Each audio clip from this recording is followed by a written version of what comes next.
Last question from social media again. This is from it's Claren. I don't know. I'm not sure if this has been asked kanina, but are there specific challenges that you guys have faced as a new love team and paano nyo siya na-overcome? I mean, it's bago pa lang naman, but meron ba tayong mga early challenges or early problems na na-encounter na natin? How did you overcome it, guys?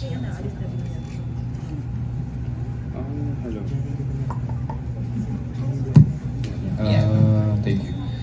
Challenge. Siguro yung unang challenge namin yung Dance challenge. TikTok challenge.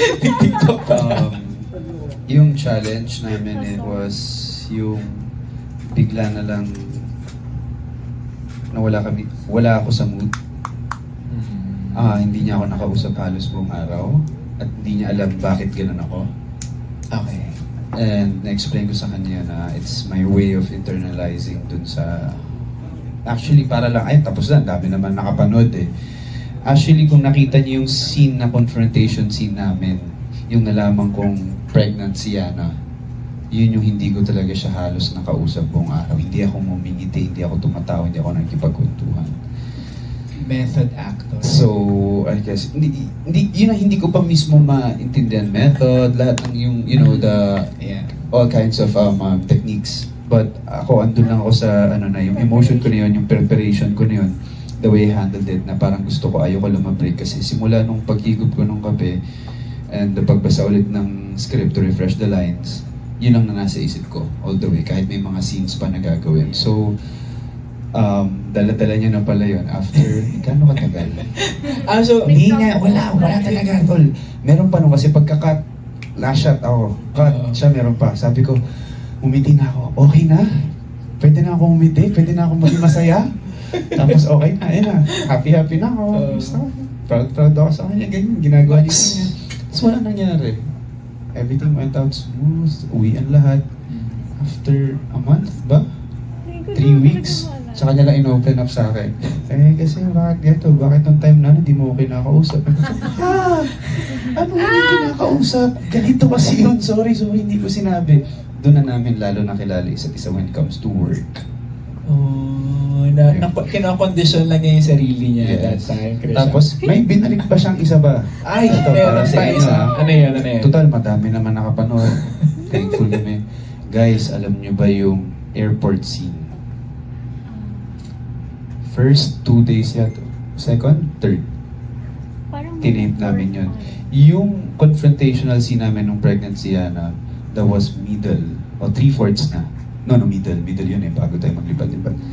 Mas nauna pa yung airport. Nung airport, silang dalawa kung may makikita sa social media, may picture sila ni Danny na magkayakap lang, wala ako. Kasi nasa sulok ako noon, nasa edge ako ng railing. Nag-internalize ulit ako kasi kinakabahan ako, hindi ko alam kung hindi ko magagawa. Bin-ring up niya din yun. Na-add to cart din niya. Okay. Kinek out niya, medyo tapos na yung SSA. Alam mo kung bakit, Jerome? Alam mo yan, hindi ka nga nakakausap. Minsan wala ka sa mood. Sabi ko, hindi, ganito kasi hanggang sa napagtanto niya, ganun ako. Nakabisado ka na niya. So, ganun yun. Kaya sabi ko sa kanya, ganito kasi ako, kaya ganyan. Kaya nung ano ba mga scene natin after nun, nung nag-Japan, alam niya na. Nung Japan, alam mo na eh. Kasi nung nag-usap tayo, okay, chill lang. Alam niya, hindi niya rin ako kinakausap ko. In fairness dito, alam mo na. Okay, balik ulit ako sa internalization ko. Yun. Then, ano pa ba? May gusto ka bang ipaglaban, Krisha? Ito kasi yun. Medyo ka. Wala. Hindi, kasi I feel like nasanay kasi siya na mag-isa siya as an actor, diba? So ako naman as an actress, kasi mayroon akong mga nagawa na acting before, pero at the time, hindi pa yun, parang extra lang siya for me. Ang process ko kasi, gusto ko mag-build ng connection with my partner, kung sino yung ka-eksena ko, mapapabae mo pa lalaki. So always like, I wanna talk to them before we start the scene, ganon. So, dahil magkaiba kami ng process, parang doon kami nagkaroon ng challenge siguro. Pero pinag-usapan natin yun, Kasi team tayo ngayon, so kailangan Teamwork.